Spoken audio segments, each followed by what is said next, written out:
ఓ లక్ష్మి బగలాముఖి ఏంటి అక్కడికి వెళ్ళిపోయింది అప్పుడే. చెడి చెడి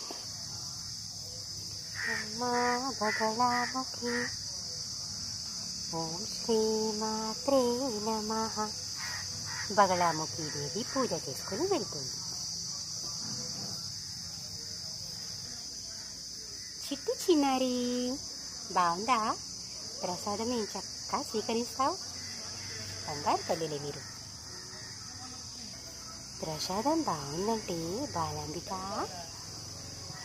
బంగారు తల్లిలే నువ్వు.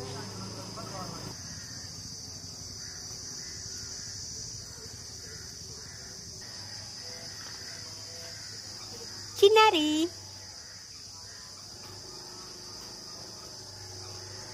మా చిన్నారి అక్కడ ఏం చేస్తుందంటే గేట్ బోల్ట్ ఏం చక్కగా తీయడానికి ట్రై చేస్తుంది.